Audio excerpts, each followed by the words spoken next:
ಮಾಡೋದು ಬೇರೆ, ಕಾಂಪಿಟೇಷನ್ ಮಾಡೋದು ಬೇರೆ, ನಾವು ಜೀವನ ನಡೆಸೋದು ಬೇರೆ.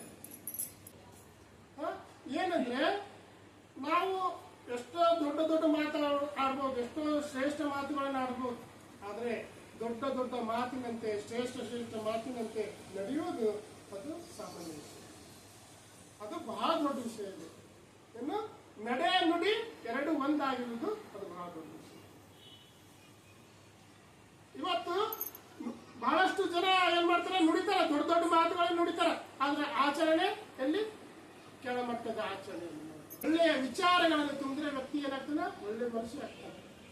ಅದೇ ರೀತಿ ಒಳ್ಳೆಯ ವಿಚಾರಗಳಿಂದ ಒಳ್ಳೆಯ ವ್ಯಕ್ತಿಗಳನ್ನು ನಿರ್ಮಾಣ ಮಾಡಬೇಕು ಅನ್ನುವಂಥ ಉದ್ದೇಶದಿಂದ ನಾವು ಸತ್ಯಯುಗ ಸಂದೇಶನ ಆರಂಭ ಮಾಡ್ತೀವಿ.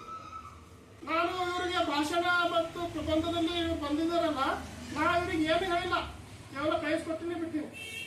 ಫಸ್ಟ್ ಅದಕ್ಕೆ ಪ್ರತಿಕ್ರಿಯೆಯಾಗಿ ಫಸ್ಟ್ ಅಭಿನಯದ ಭಾಷಣ ಬಂತು. ಸ್ವಯಂ ಪ್ರೇರಣೆಯಿಂದ ಒಂದು ಮಾತಂದ್ರು, ಏನಂದ್ರೆ ನಾನು ನನ್ನ ಜೀವನದಲ್ಲಿ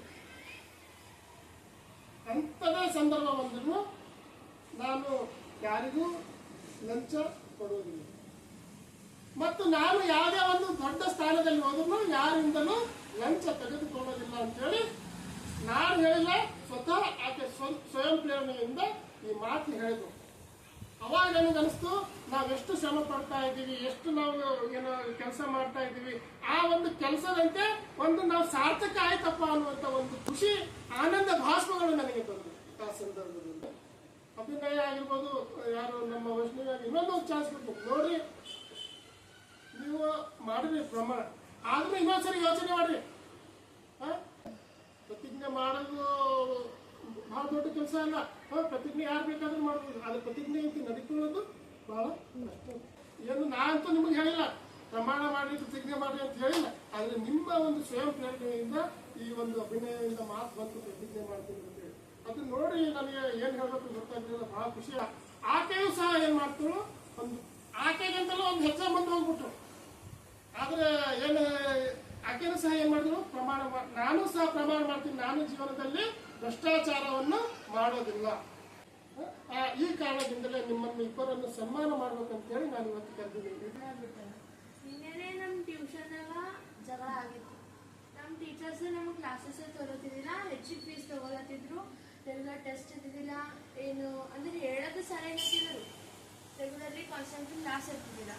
ಇದಕ್ಕೆ ಕ್ವಶನ್ ಮಾಡಿದಾಗ ಅವ್ರು ಹಿಂಗ ನೀವು ಯಾಕೆ ಕ್ವಶನ್ ಮಾಡತ್ತೀರಿ, ಯಾರಿಗೆ ಇಲ್ಲದ ನಿಮಗೆ ಯಾಕ ಈ ತರ ಅಂತ ಕೇಳಿದ್ರು. ನಾವು ಎಲ್ಲ ಪೇರೆಂಟ್ಸಿಗೆ ಕಂಪ್ಲೇಂಟ್ ಮಾಡಿದ್ರು, ಹಿಂಗಾದ್ರಿ ಅಂತ. ಈಗ ನಾವು ಇಷ್ಟನ ಆಕ್ಷನ್ ತೊಗೊಂಡ್ರಿ, ನಮ್ಮ ಕೈದಾಗ ಆಗಷ್ಟನ್ನ ಮಾಡ್ಬೇಕು. ಹಂಗೆ ಭ್ರಷ್ಟಾಚಾರ ಮಾಡೋ ಹೆಸರಿಗೆ ಹೋದ್ರ ಅವ್ರು ನಮಗ್ ಟಾರ್ಗೆಟ್ ಮಾಡ್ತಾರ ಅಂದಿಲ್ಲ ಸರ್. ಈಗ ಎದುರು ಯಾರೋ ಮರ್ಡರ್ ಮಾಡತ್ತಾರ ಅಂದ್ರೆ ನಾವು ಹಂಗೆ ನಾವು ನಿಂದಿರ್ಲಕ್ಕಾಗಲ್ಲ. ಈಗ ಯಾರೋ ಒಬ್ರು ಭ್ರಷ್ಟಾಚಾರ ಮಾಡತ್ತಾರ ಅಂದ್ರೆ ನಾವು ಸುಮ್ಮನೆ ನಿಂತ್ರ ಅದ್ರದಾಗ ನಮ್ದು ಬಿ ಬಾಲತ್ತದ, ನಾವು ಅದ್ರ ಆಕ್ಷನ್ ತಗೋಲೇಬೇಕಂತ ಅದ್ರ ವಿರುದ್ಧ. ಈಗ ಒಂದು ನಾಗರಿಕರಾಗಿ ಒಂದು ಮನುಷ್ಯ ಆಗಿ ಅದು ನಮ್ದು ಕರ್ತವ್ಯನೇ ಆಗ್ತದೆ ಆಕ್ಷನ್ ತಗೋದು. ಈಗ ಅದು ಒಳ್ಳೇದೇ ಇರ್ಲಿ ಕೆಟ್ಟದೇ ಇರ್ಲಿ, ಇನ್ನೊಬ್ರಿಗೆ ಕೆಟ್ಟದಾಗತ್ತ ಅಂದ್ಮೇಲೆ ಅದು ಆಕ್ಷನ್ ತಗೋಲೇಬೇಕಾಗ್ತದೆ.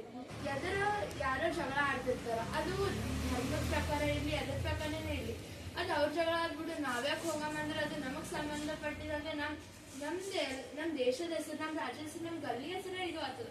ಈಗ ಮನೆಗೆ ಯಾರೋ ಜಗಳ ಆಡ್ತಾರೆ, ಇಬ್ಬರು ನಮ್ಮವರೇ ಯಾರ ಎದಕ್ ಹೋಗಂದು ಇಬ್ರು ಒಬ್ಬರ ಕಡೆ ಹೋದ್ರೆ ಒಬ್ಬರಿಗೆ ಸಿಟ್ಟು ಬರ್ತಾರ ಅಂದ್ರೆ ನಮ್ಮನೆ ಹೆಸರು ಎಲ್ಲ ಹಾಳಾಗಲ್ಲ.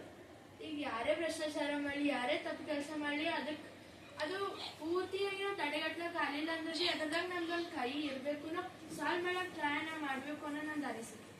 ಇದು ಕರೆಕ್ಟ್ ಆದ ತಪ್ಪಾದ ನನಗೆ ಗೊತ್ತಿಲ್ಲ, ನನ್ನ ಅನಿಸಿಕೆ ನಾನು ಹೇಳಿ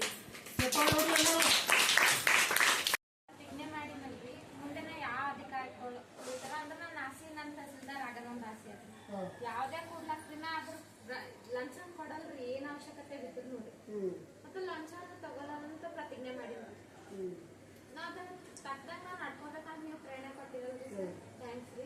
ನಮ್ ಟೀಚರ್ ಅಣ್ವಿರಾಮ್ ಟೀಚರ್ ಅಂತ್ರಿ, ಮತ್ತೆ ನಮ್ ಸಂಗಮೇಶ್ ಸರ್, ನಾ ಈಗ ಏನ್ ಶ್ಲೋಕ ಹೇಳ್ತೀನಲ್ರಿ ಎಲ್ಲ ನಮ್ ಸಂಗಮೇಶ್ ಸರ್ ಬೇಕ್ರಿ. ಅವ್ರು ನಮ್ ಸ್ಕೂಲ್ನಾಗ ಸಂಸ್ಕೃತ ಸಬ್ಜೆಕ್ಟ್ ಒಂದು ಹೊಸ ಕಲಿಕೆ ಅಂದ್ರೆ ನಮ್ ಸಂಗಮೇಶ್ ಸರ್ ಅಂತ ಕಾರಣ ರೀ. ಮತ್ತೆ ನೀವು ಇದನ್ನ ನಮ್ಗೆ ಅವಕಾಶ ಕೊಟ್ಟಿರೋದು ನಿಮ್ಗೆ ತುಂಬಾ ಥ್ಯಾಂಕ್ಸ್ ರೀ. ಮತ್ತೆ ಈ ಭ್ರಷ್ಟಾಚಾರ ಅಂದ್ರೆ ನಮ್ ತಲೆಯಾಗ ಸಿಗ್ತಲ್ರಿ, ಮುಂದೆ ಏನ್ ಮಾತನಾಡ್ತಾನು ಕರೆಕ್ಟ್ ಮಾಡ್ತೀವಿ. ಇನ್ನೊಂದು ವಿಷಯ ಹೇಳ್ತೀನಿ, ನೀವು ಯಾರ್ಯಾರು ಸತ್ಯದ ಮಾರ್ಗದಲ್ಲಿ ನಡೀತೀರಲ್ಲ, ನಿಮ್ಮ ಸಂಪರ್ಕ ನೇರವಾಗಿ ದೇವ್ರ ಜೊತೆ ಇರ್ತದೆ. ಆ ದೇವರು ನಿಮ್ಮನ್ನ ಏನ್ ಮಾಡ್ತಾನೆ, ಪ್ರೇರಣೆ ಕೊಡ್ತಾನೆ, ನಿಮ್ಮನ್ನು ರಕ್ಷಣೆಯನ್ನು ಮಾಡ್ತಾನೆ. ಇಷ್ಟೇ ಅಹಂಕಾರ ಬರಬಾರ್ದು, ನಾನೇ ಅನ್ನುವಂಥ ಅಹಂಕಾರ ಬರೋದು. ಮತ್ತು ವೈಷ್ಣವರು ಫಸ್ಟೇ ಅವತ್ತಿನ ದಿನನೇ ಹೇಳಿದ್ವಿ, ನಾನೇ ಅನ್ನುವಂಥ ಅಹಂಕಾರ ಇರಬಾರ್ದು. ಶರಣಾಗತಿ ಭಾವನೆ ಮತ್ತು ಸತ್ಯ ನಿಮ್ಮ ಹತ್ರ ಇತ್ತಂದ್ರೆ ಆ ದೇವರು ನಿಮ್ಮನ್ನು ಸಪೋರ್ಟ್ ಮಾಡ್ತಾನೆ. ನಾನು ಸತ್ಯದ ಮಾರ್ಗನೇ ಇದ್ದೀನಿ. ನನಗೂ ಸಹ ಏನಪ್ಪ ಅಂದ್ರೆ ನಿರಂತರವಾಗಿ ನನಗೆ ಎಷ್ಟೋ ಜೀವನದಲ್ಲಿ ಕಷ್ಟಗಳಿವೆ. ನಮ್ಮ ತಾಯಿ ತಂದೆ ಕೇಳಿ ನನ್ನ ಜೀವನದಲ್ಲಿ ನಾನು ಕಷ್ಟಗಳು ಭಾಳ ಎದುರಿಸಿದ್ದೀನಿ. ನಿಮ್ಮ ಸಂಬಂಧ ದೇವರಲ್ಲಿ ಬೈತದ, ಆ ದೇವರು ನಿಮ್ಮನ್ನು ರಕ್ಷಣೆ ಮಾಡ್ತಾನೆ, ನಿಮ್ಮನ್ನು ಮಾರ್ಗದರ್ಶನ ತೋರ್ತಾನೆ, ನಿಮ್ಮನ್ನು ಸರಿಯಾದ ಮಾರ್ಗದಲ್ಲಿ ನಡೆಸ್ತಾನೆ ಅನ್ನೋದನ್ನು ನಾನು ನನ್ನ ಅನುಭವದ ಮೂಲಕ ಇವತ್ತು ಹೇಳ್ತಿದ್ದೇನೆ.